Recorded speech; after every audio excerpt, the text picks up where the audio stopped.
Bonjour et bienvenue sur Opus Stratégie, le podcast où l'on parle d'excellence, d'expérience client et de leadership avec une touche de stratégie et surtout beaucoup de bon sens. Je suis Frédéric, une professionnelle passionnée par cet univers depuis plus de 30 ans. Ici, je vous partage des réflexions, des conseils et des inspirations pour évoluer et vous épanouir dans cet univers unique.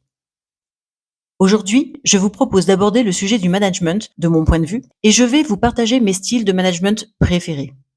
Au fil de ma carrière professionnelle dans l'hôtellerie de luxe et les spas, j'ai eu la chance d'occuper différents postes, d'abord en tant qu'employé, puis en tant que manager et enfin cadre dirigeante. Ces expériences vécues ainsi que celles constatées dans d'autres services m'ont permis d'observer et de vivre une multitude de styles de management, du plus inspirant au plus déstabilisant. J'ai connu des leaders qui savaient motiver leurs équipes, encourager l'autonomie et cultiver un environnement de travail épanouissant. Mais j'ai aussi fait face à des pratiques rigides, déconnectées du terrain, parfois même contre-productives. Ces expériences ont façonné ma propre vision du management et m'ont convaincu qu'une approche bienveillante, participative et agile était la clé pour garder une équipe engagée et performante. Le management bienveillant, participatif et agile. Une approche qui permet non seulement de renforcer l'engagement des équipes, mais aussi d'améliorer la qualité de service et l'expérience client, piliers fondamentaux de l'excellence dans l'univers du luxe. Un management bienveillant, c'est une équipe engagée. Adopter un management bienveillant, participatif et agile, c'est bâtir une équipe engagée et performante. Cela passe par 3 axes majeurs: la confiance, l'implication et l'adaptabilité. Un environnement de travail épanouissant permet à chacun de donner le meilleur de lui-même et c'est ainsi que l'excellence devient un standard. Dans cette optique, j'intègre le concept du service à la bisounours. Mais attention, ne vous y trompez pas. Il ne s'agit pas d'un management laxiste ou utopique, mais bien d'une approche où l'humain est au centre, où chaque action vise à renforcer l'harmonie et la coopération au sein des équipes. Bienveillance ne veut pas dire absence de recadrage. Au contraire, un bon manager, c'est être exigeant tout en restant juste et respectueux. L'impact sur la qualité de service et la réussite de l'entreprise. C'est un domaine effectivement qui est très important et qui me touche personnellement. Une équipe motivée et soudée, c'est un service de qualité, une expérience client exceptionnelle et in fine, une augmentation du chiffre d'affaires. Dans l'univers du luxe, chaque détail compte. Un management bienveillant et participatif permet d'instaurer une culture de l'excellence durable où chaque collaborateur se sent impliqué dans la réussite de l'entreprise. L'adaptabilité est un atout essentiel du manager. Chaque manager a sa propre approche, influencée par son expérience, son équipe et son environnement de travail. Mais rien n'est figé. L'apprentissage, l'adaptabilité et l'introspection permettent à chacun d'évoluer et d'affiner son style de management. J'en ai fait l'expérience moi-même. Et donc, je vous conseille de faire la même chose. Remettez-vous en question, faites en sorte d'adapter votre management en fonction des équipes, en fonction de l'environnement dans lequel vous travaillez, mais surtout en fonction de votre propre conviction. Et soyons honnêtes, nous faisons tous des erreurs. Gérer une équipe, c'est aussi faire face à des situations complexes, prendre des décisions qui ne sont pas toujours parfaites et parfois se tromper. Mais l'important, ce n'est pas l'erreur elle-même, c'est ce qu'on en fait. On dit souvent que seul l'idiot ne se remet jamais en question. Un bon manager, au contraire, sait reconnaître ses failles, écouter les retours de son équipe et ajuster sa posture. C'est cette capacité d'adaptation qui fait toute la différence entre un chef autoritaire et un véritable leader inspirant. Voici quelques exemples pour comprendre la différence entre un management participatif et un management agile en hôtellerie de luxe et en spa. Le management participatif pour le manager. En consultant ses collaborateurs, le manager montre l'intérêt qu'il porte à son équipe. Il stimule leur créativité, favorise leur adhésion au projet et les responsabilise. Cela renforce leur engagement quotidien, leur sentiment d'appartenance et leurs valeurs personnelles, valeurs essentielles dans un secteur où l'humain est au cœur de l'expérience. Le management participatif pour le collaborateur.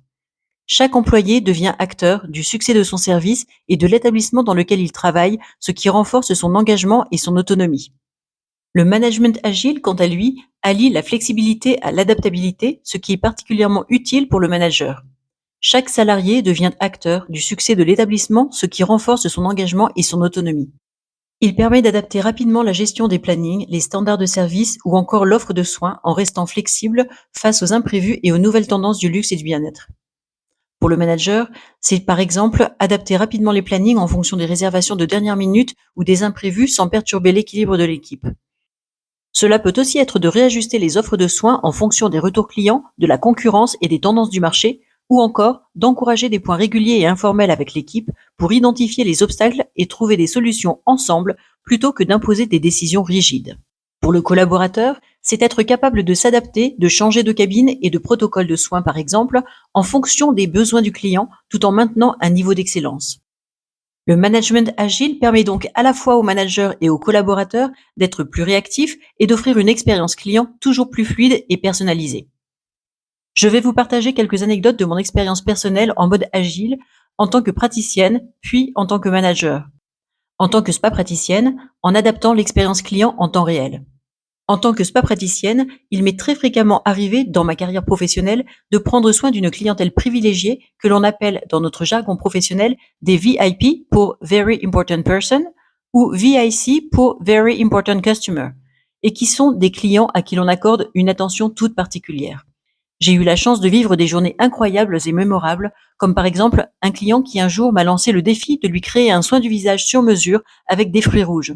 Bien évidemment, nous n'avions au spa aucune marque de cosmétiques à base de fruits rouges. En cosmétique, nous connaissons les risques d'allergie ou d'intolérance, et avant de me lancer dans cette aventure, je suis allée demander à ma responsable son autorisation. Ce client était un VIP, j'ai eu cette autorisation, et après qu'il eut signé une décharge de sécurité quant à une éventuelle réaction de sa part, et qu'il m'ait accordé 20 minutes pour créer cette expérience, j'ai couru jusqu'au service des cuisines, sollicité, comme je le faisais souvent, des fruits rouges que je pouvais écraser pour son soin. Mes chers collègues cuisiniers, pâtissiers et chocolatiers de l'époque se souviendront certainement d'autres anecdotes communes qui nous ont bien amusés. Je suis donc retournée au spa avec l'assiette remplie de fruits rouges et j'ai réalisé son soin. En moins de 20 minutes, le soin était prêt et le client a vécu une expérience unique et ultra personnalisée. Sa réaction fut au-delà de mes attentes. Il a partagé son enthousiasme avec la réception du spa et le directeur de l'hôtel, soulignant la réactivité et l'adaptabilité exceptionnelle de l'équipe. Cela avait été son meilleur soin et sa plus belle expérience. Dans cet exemple, pourquoi est-ce une approche agile? Pour la flexibilité et l'adaptation en temps réel, la collaboration interservice très réactive, ainsi que l'expérience et l'amélioration continue. Au lieu de refuser la demande, j'ai ajusté notre service en tenant compte des ressources disponibles. En travaillant avec la cuisine, j'ai montré qu'un spa de luxe peut intégrer d'autres expertises pour enrichir l'expérience client. Cet événement a inspiré l'équipe à réfléchir à de nouvelles expériences bien-être co-créées avec d'autres départements. Dans cette anecdote, et par rapport au mode agile, ce n'est pas l'originalité qu'il faut relever, mais la capacité à s'adapter et à ajuster notre service en fonction des besoins du client tout en maintenant un niveau d'excellence. Autre anecdote cette fois-ci, en tant que directrice de spa. Un rendez-vous avait été pris avec une spa praticienne intervenante extérieure pour un client important. L'intervenante n'arrivait pas au spa et la réceptionniste a dû la contacter par téléphone pour s'informer de la raison de son absence. Suite à une erreur de réservation, cette intervenante n'avait pas été prévenue et ne pouvait donc se rendre disponible immédiatement. Le planning de soins était complet, aucune praticienne n'était disponible et le client s'impatientait. Face à cette urgence, j'ai adopté une décision agile. Étant esthéticienne de formation et afin d'honorer le rendez-vous de ce client VIP, j'ai retiré ma veste de directrice de spa et j'ai réalisé le massage de ce client que j'ai prolongé de 10 minutes en guise d'excuse pour l'attente occasionnée par cette situation. Le client était satisfait et la situation était sauvée. J'ai ensuite réuni mon équipe pour identifier pourquoi cette erreur s'était produite et comment éviter qu'elle ne se répète. Dans cette anecdote, et par rapport au mode agile, ce n'est pas la directrice qui fait le soin qu'il faut retenir, mais plutôt la prise de décision rapide, l'adaptabilité et la polyvalence, ainsi que l'amélioration continue. En résumé, dans le luxe, le management participatif crée une équipe soudée et proactive, tandis que le management agile garantit une réactivité et une excellence de service adaptée aux attentes des clients les plus exigeants. Mais avant de vous quitter, j'aimerais aborder brièvement avec vous les styles de management à éviter. Le micromanagement, la rétention d'informations et le diviser pour mieux régner, qui fait beaucoup de tort à notre industrie. Le micromanagement, c'est cette tendance à vouloir tout contrôler, tout vérifier en pensant garantir un service impeccable. Pourtant, c'est souvent l'inverse qui se produit. Prenons l'exemple d'un responsable qui ne laisserait aucune autonomie à ses réceptionnistes ou encore d'un chef de réception qui exigerait que chaque réponse au client soit validée par lui-même. Résultat, une équipe stressée, privée d'autonomie et moins performante et un manager qui s'épuiserait à tout contrôler. En réalité, un bon manager doit faire confiance à ses collaborateurs, leur donner les clés pour agir avec professionnalisme et les responsabiliser. Et de toute façon, la confiance n'exclut pas le contrôle. En ce qui concerne la rétention d'informations, c'est un frein à la performance. Ne pas partager les informations clés, c'est créer une dépendance artificielle et freiner la montée en compétences des équipes. Imaginez un responsable qui garderait pour lui des données stratégiques, empêchant son équipe d'aligner ses actions sur les objectifs de l'entreprise. Une communication transparente, au contraire, permet à chacun de travailler en confiance et de contribuer pleinement à la réussite collective. Et que dire du diviser pour mieux régner? C'est un management toxique. Favoriser certains collaborateurs au détriment des autres, créer de la compétition au lieu de la coopération, attribuer systématiquement les meilleures opportunités aux mêmes personnes, tout cela fragilise l'esprit d'équipe et crée des tensions inutiles. Dans un spa ou un établissement de luxe, où la cohésion est essentielle pour offrir une expérience client exceptionnelle, un tel management peut être désastreux. Un bon leader ne cherche pas à opposer ses équipes, il les unit, les valorise et les fait grandir ensemble. Ces techniques sont souvent employées par des managers qui manquent de leadership, de confiance en eux et de compétences managériales, ou qui souhaitent garder le contrôle et se sentir irremplaçables. Il ne faut pas avoir honte de ne pas savoir. Le management, ça s'apprend, c'est une compétence. En revanche, il faut avoir l'intelligence de se remettre en question. Et vous, quel est votre style de management préféré? Avez-vous mis en place des pratiques inspirantes pour souder et motiver vos équipes? Ou au contraire, avez-vous été confronté à des styles de management contre-productifs? Votre expérience m'intéresse. Cet épisode touche à sa fin, je vous remercie de l'avoir écouté. N'hésitez pas à me partager vos impressions, commentaires ou questions, je serai ravie de vous apporter les conseils dont vous auriez besoin. Si cet épisode vous a plu, retrouvez-moi sur mon blog opus-stratégie.com. À très vite pour un nouvel épisode.